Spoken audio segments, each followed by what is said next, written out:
이스라엘 사람들이 참 좋아하는 유대인의 경전 탈무드에 보면 이런 말이 있다고 합니다.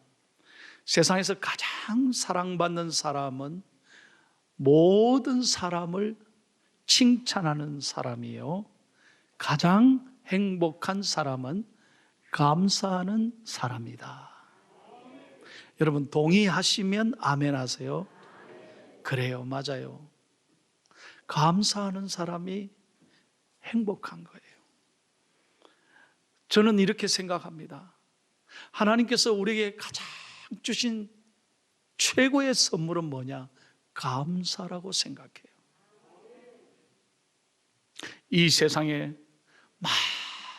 많은 동물이 있지만 여러분 유일하게 인간만이 하나님 앞에 감사하는 특권을 주신 거예요. 얼마나 놀라운 선물인 줄 몰라요. 그런데 가만히 보십시오. 이 아름다운 선물을 주셨는데 누구나 다 감사하는 건 아니에요. 예를 들어 제가 말씀드릴게요. 비가 온다. 그러면 어떤 분은 그렇게 생각해요. 야, 오랜만에 비가 오는구나. 야, 이 비가 오니 참 좋다. 메마른 땅에 농사하는데 단비가 내려서 모든 농산물도 잘 되고 이 마른 대지에 촉촉이 비가 내리니 온 동식물이 잘 자라겠구나. 하나님 감사합니다. 감사하는 사람이 있는가 하면요, 비 오네. 오늘 땅도 질퍽질퍽 될 거고 이 옷도 비에 젖을 거고 오늘 교통도 많이 비 때문에 막힐 건데 하필이면 오늘 비 오노. 제가 무슨 얘기를 하는지 아십니까? 똑같은 상황인데도 생각하기에 따라, 마음먹기에 따라 감사하는 사람이 있는가 하면 불평하는 사람이 있다는 것이죠.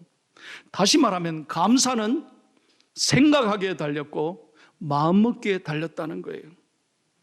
다시 말하면 불평 인생을 살아갈 것인가 감사 인생을 살아갈 것인가는 전적으로 우리의 책임이라는 거예요. 우리에게 달려있다는 거예요. 여러분 하나님께서는 감사하는, 성경에 보세요, 감사하는 사람을 너무너무 좋아해요. 하나님은 분명한 건 감사하는 사람에게 축복하고요, 감사하는 민족이 잘 산다니까요. 저는 많은 나라를 여행해 봤잖아요. 나가보시라니까. 감사하는 사람들이 다 잘 사는 나라예요. 잘 못 사는 나라 가보세요. 아니, 감사가 어디예요? 땡큐가 어디 있어요? 그런데 감사를 입에 달고 사는 나라들은 다 선진국으로 하나님이 축복해 주셨어요. 그래서 성령님은, 믿음의 사람은 늘 범사에 감사라. 이것이 너희를 향하신 하나님의 뜻이니라 그랬죠. 그러면 사단은 뭐냐? 우리에게 늘 불평을 충동질하는 거예요. 마귀는 늘 우리에게 이렇게 충동질합니다. 항상 낙심해라. 쉬지 말고 원망해라.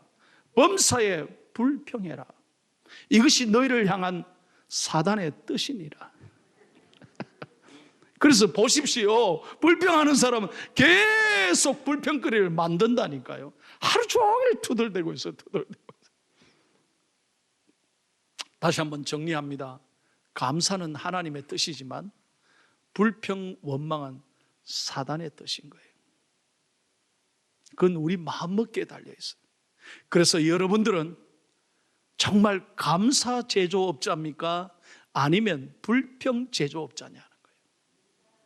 예, 감사합니다. 우리 포항중앙의 모든 성도들은 불평 제조업자가 아니라 늘 감사로 살아가는 믿음의 사람 되기를 축복합니다. 그런데 우리가 어떻게 감사할 수 있느냐 하는 거예요. 너무너무 상황이 어렵잖아요. 지금 10개월째 이 코로나19로 너무너무 가슴이 아프고 이게 언제 끝날는지 앞이 보이지 않아요. 여러분, 미국이 최고의 나라 아닙니까?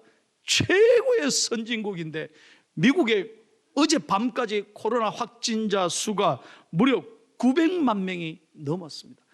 900만 명. 별로 놀라지도 않으시네. 사망자 수가 어젯밤에 29만 9,293명이에요. 사망자 수가요.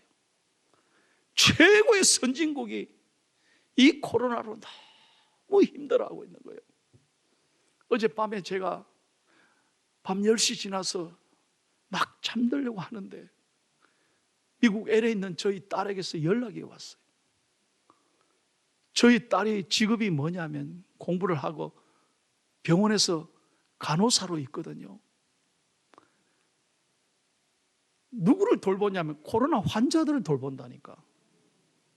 그러니까 밤새도록 근무하고 새벽 6시에 LA 시간으로 토요일 새벽 6시에 저한테 아빠가 보고 싶은지 저한테 문자가 온 거예요.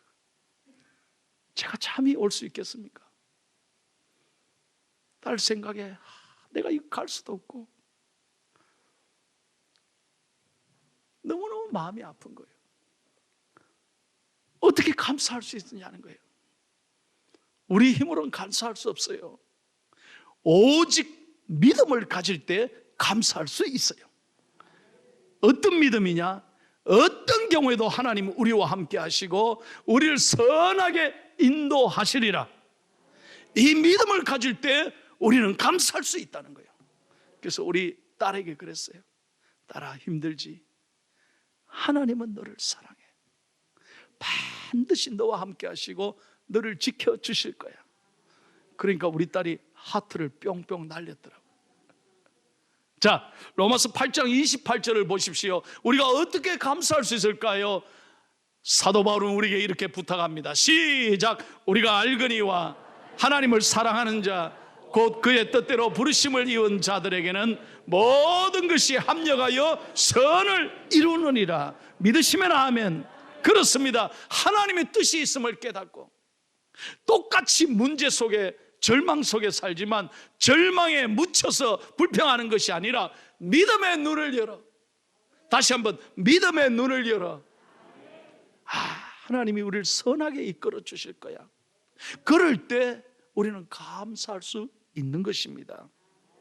다시 말하면 하나님을 절대적으로 의지하는 믿음이 있는 사람은 감사하지만요, 믿음을 잃어버리고 문제에 빠져 있는 사람은 절대로 감사할 수 없어요.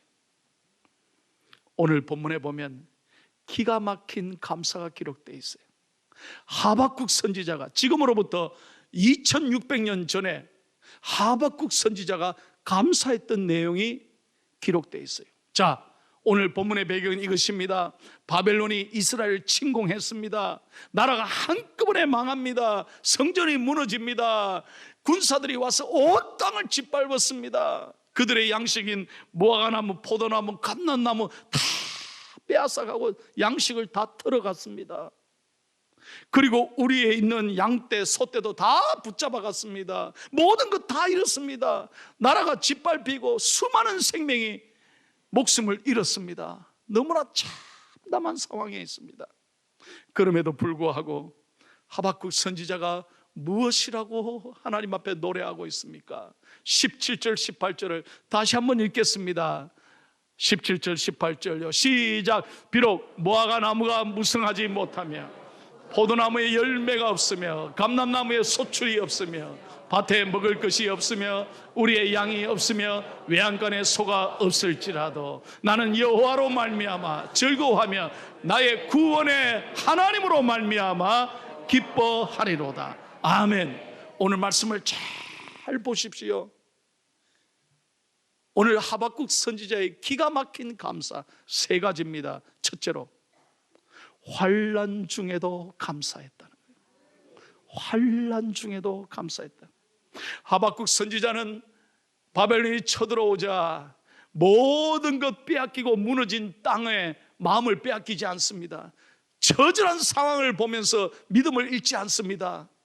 그 절망의 상황에도 하박국 선지자는 오직 하나님을 바라보고 있습니다. 여러분은 무엇을 바라보고 있느냐는 거예요. 사람 바라보고 문제 바라보고 나를 힘들게 하는 상황을 바라보는 사람은 절대로 감사할 수 없어요. 그러나 믿음의 눈을 열어 하나님을 바라보는 사람은 감사할 수 있습니다. 여러분, 성경의 욥을 잘 아시죠? 욥은 까닭없이 고난을 받았습니다. 하루아침에 10자녀 다 잃었습니다. 재산 다 잃어버렸습니다. 욥이 뭔 잘못했습니까? 까닭없이 고난받지 않아요. 그것도 몸에 욕창이 들어서 살아갈 수가 없는 거예요. 그런데 욥이 하나님을 향하여 이렇게 고백했습니다. 욥기 23장 10절입니다. 시작. 그러나 내가 가는 길을 그가 아시나니 그가 나를 단련하신 후에는 내가 순금같이 되어 나오리라. 믿으시면 아멘. 이 고백이 있었기에 욥은 믿음의 승리자가 될 수 있었습니다. 훗날 욥은 축복을 더블로 하나님 앞에 받지 않습니까? 성경 다니엘서를 여러분 기억하시죠? 어느 날 왕이 명령을 합니다. 앞으로 30일 동안 나 외에 다른 신에게 절을 하면 내가 그 사람을 반드시 쳐 죽이리라. 사자굴에 던져서 쳐 죽이리라. 다니엘을 잡기 위하여 엄한 명령을 내립니다. 그러나 다니엘이 어떻게 했습니까?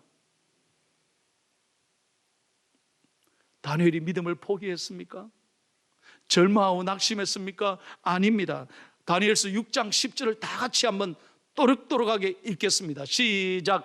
다니엘이 이 조서에 왕의 도장이 찍힌 것을 알고도 자기 집에 돌아가서는 윗방에 올라가 예루살렘을 향한 창문을 열고 전에 하던 대로 하루 3번씩 무릎을 꿇고 기도하며 그의 하나님께 감사하였더라. 성경 잘 보세요. 전에 하던 대로, 전에 하던 대로. 다니엘은 믿음을 포기하지 않았습니다. 생명을 걸고 신앙을 지켰습니다. 우리는 요즘 말이죠, 너무나 쉽게 교회를 포기합니다. 너무 쉽게 예배를 포기합니다. 마치 코로나가, 교회가 코로나 발생지입니까? 교회 가면 코로나 다 걸립니까? 그래 두려워하는 거예요. 너무나 저는 가슴 아파요. 오늘 다니엘을 잘 보십시오. 목숨 걸고 신앙 지켰습니다. 전에 하던 대로 기도했고 하나님 앞에 그 어려운 상황에도 감사했습니다. 그런데 누군가 고발하지 않아요? 다니엘이 붙잡혀서 사자굴에 던짐을 당합니다. 그러나 그 사자굴에 누가 계셨습니까? 하나님이 계셨습니다. 다니엘을 지켜주십니다. 머리털끝 하나 상하지 않도록 하나님이 지켜주셨습니다. 여러분 분명하게 믿음으로 아멘 하십시다. 믿음으로 살아가면 하나님이 여러분을 지켜주십니다. 환난 중에도 감사하십시오. 하나님이 여러분의 삶을 책임지십니다.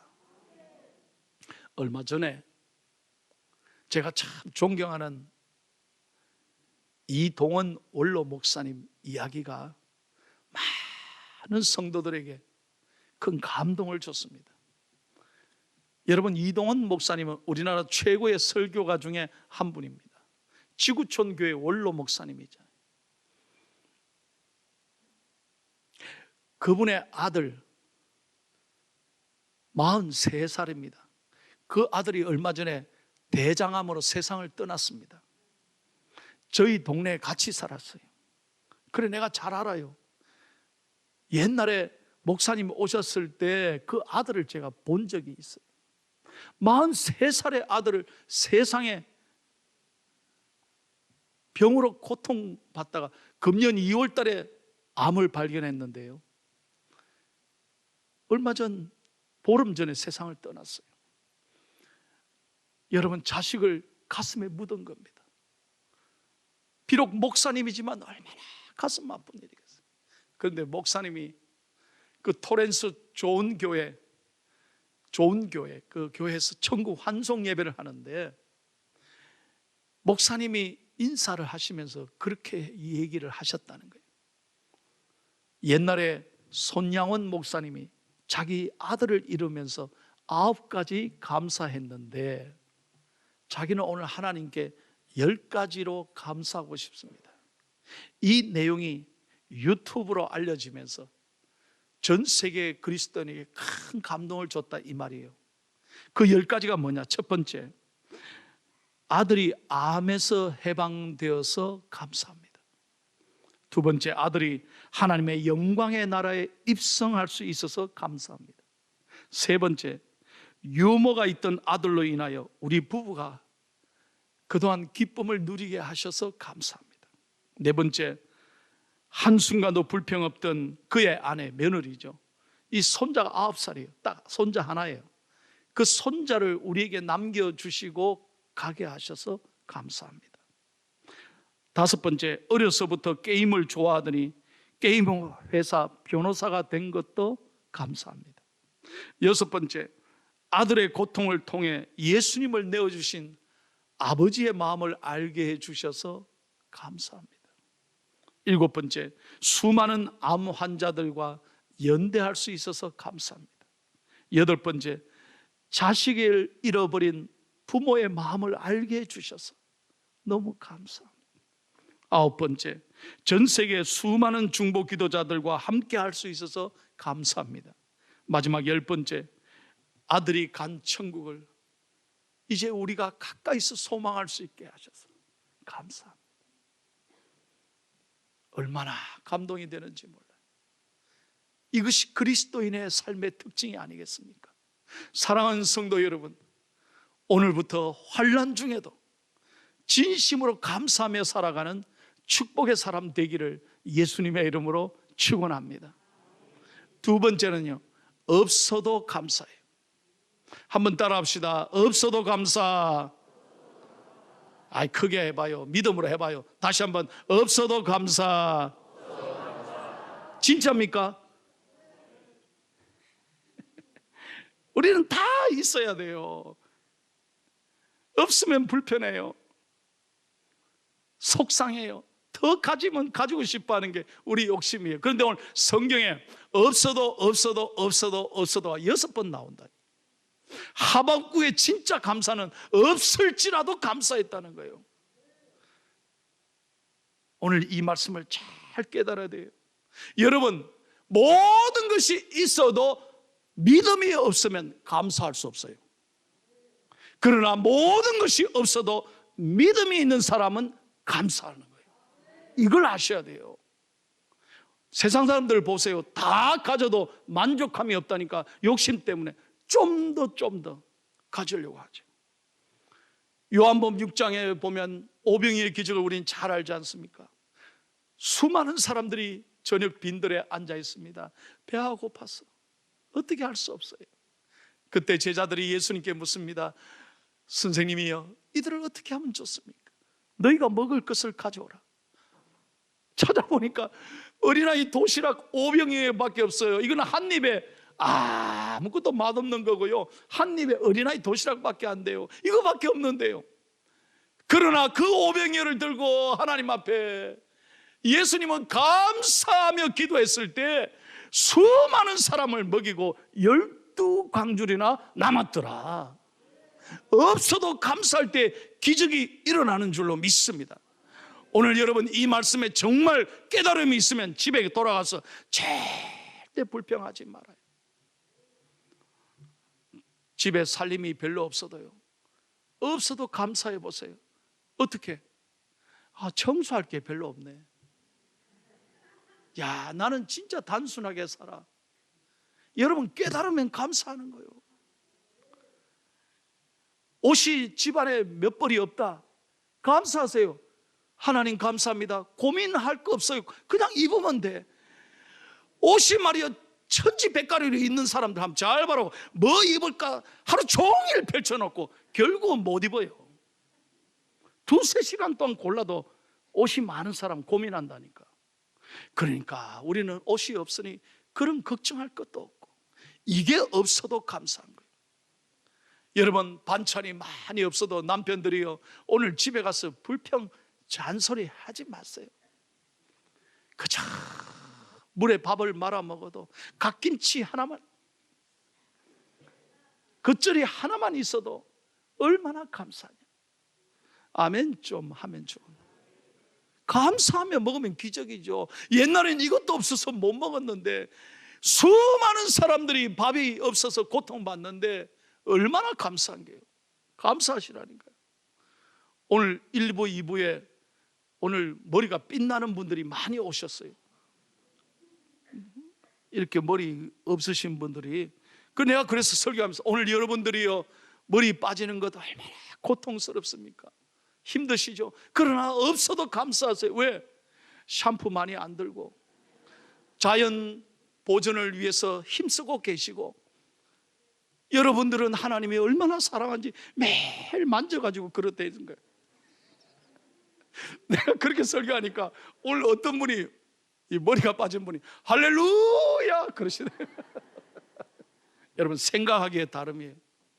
맨날 머리 빠진 거 그 생각하면 스트레스 때문에 잠 안 올 거예요. 그러나 정말로 우리가 믿음으로 생각하면 없어도 감사가 돼요. 할렐루야. 이것이 진정한 감사 아니냐. 마지막 세 번째입니다. 따라하세요. 여호와 하나님으로 인하여 감사합니다. 이게 진짜 감사예요. 자, 마지막으로 18절을 다시 읽고 마칩니다. 오늘 하박국 선지자가 뭐라고 말합니까? 시작. 나는 여호와로 말미암아 즐거워하며 나의 구원의 하나님으로 말미암아 기뻐하리로다. 여러분, 진짜로 하나님으로 인하여 기뻐하십니까? 오늘날 우리가 잘못 믿는 건 뭐냐? 하나님이 주시는 복을 기뻐해요. 전부 다 복을 주셔야 기뻐한다니까. 우리의 기쁨과 축복은 그런 복이 아니에요. 우리는 하나님이 우리의 축복인 거예요. 하나님으로 인하여 기뻐해야 진정한 기쁨인 거예요. 그래서 우리는 늘 살아온 것 생각하면, 여러분 한번 돌아보십시오. 50년, 60년, 70년, 80년 지난날 숱한 고난과 아픔이 있었잖아요. 그 어려움 속에서 여러분, 내가 잘해서 여기까지 왔습니까? 우리들의 힘입니까? 내가 잘나서? 아니잖아요. 하나님의 은혜다 이 말이에요. 그 하나님을 기뻐하고 그 하나님을 노래하고 감사하는 거예요. 우리는 복을 기뻐하는 게 아니에요. 시편 23편에 우리에게 분명하게 말씀했습니다. 여호와는 나의 목자시니 내가 부족함이 없으리로다. 5절 6절입니다. 주께서 내 원수의 목전에서 내게 상을 차려주시고 기름을 내 머리에 부으셨으니 내 잔이 넘치나이다. 내 평생의 선하심과 인자심이 반드시 나를 따르리니 내가 여호와의 집에 영원히 살리로다. 아멘. 하나님으로 인하여 기뻐해야죠. 이것이 세상 사람과 다른 것 아니겠어요? 수십 년 교회 다닌다면서 세상 사람들과 별 볼 일 없이 똑같이 절망하고 똑같이 불평하고 낙심하고 살아가면 하나님이 얼마나 가슴 아프시죠. 오늘 추수감사절 아침에 사랑하는 성도 여러분, 비록 우리가 사는 이 땅은 여전히 코로나 절망, 미래가 불확실하고 너무너무 풀리는 문제가 없고 답답하지만 오늘 믿음의 눈을 열어 하나님을 바라보고 환난 중에도 감사하고 없어도 감사하고 하나님으로 인하여 감사하는 저와 여러분이 되기를 축복합니다. 언제나 주님께 감사해 기도하십시다.